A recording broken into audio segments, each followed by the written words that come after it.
Good morning students, welcome back. आज हम 9th class का हमारा लेसन है विज्ञान का, परमाणु की संरचना, उसका नेक्स्ट टॉपिक पढ़ेंगे। तो स्टूडेंट, इससे पहले हम हमारा जो आज का टॉपिक है वो है रदरफोर्ड का परमाणु मॉडल।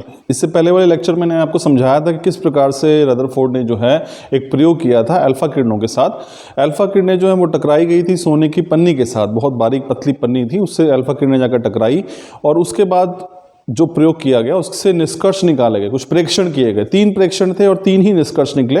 तो पहला प्रेक्षण क्या था कि अधिकतर जो अल्फा किरणें थी वो बिना टकराए कहीं से वो सीधी निकल गई।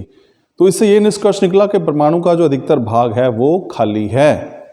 तो दूसरे जो प्रेक्षण उसने देखा रदरफोर्ड ने, उसने ये देखा कि कुछ किरणें, अल्फा किरणें जो केंद्र के पास से गुजर रही थी वो एक विशेष कोण पर विचलित हो गई, डिफ्लेक्ट हो गई। इसका उसने ये निष्कर्ष निकाला कि जो परमाणु है उसके केंद्र में कहीं ना कहीं धनावेश है, क्योंकि अल्फा किरणों पर भी धनावेश था। तो धनावेश जब धनावेश के पास से गुजरेगा तो वो जो है वहां से विचलित हो जाएगा।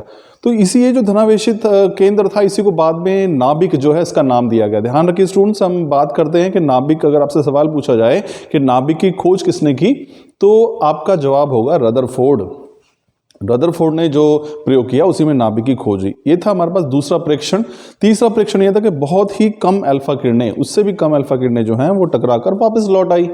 इससे ये निष्कर्ष निकाला गया कि परमाणु का जो पूरा का पूरा संपूर्ण जो भार है, जो द्रव्यमान है, वो केंद्र में ही विद्यमान है। तो 3 प्रेक्षण हुए और 3 निष्कर्ष निकले। उन 3 निष्कर्ष के आधार पर रदरफोर्ड ने अपना परमाणु मॉडल दिया। अब वो क्या था वो देखते आइए।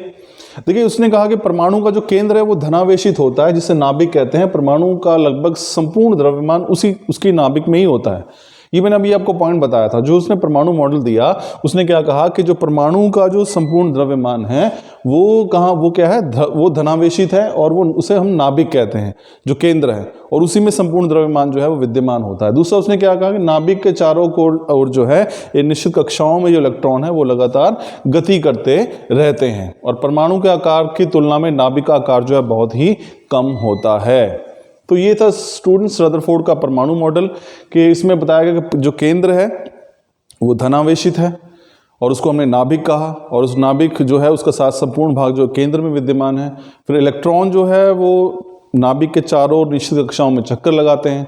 और तीसरा उसने बताया कि परमाणु के आकार की तुलना में नाभिक का आकार जो है बहुत ही छोटा होता है, बहुत ही कम होता है। तो ये था स्टूडेंट्स रदरफोर्ड का परमाणु मॉडल, जो उसने उस प्रयोग के आधार पर दिया, जो कि उसने अल्फा किरणों के साथ और सोने की पन्नी के साथ किया था। आई एम श्योर ये टॉपिक आपको समझ में आया होगा। Thank you.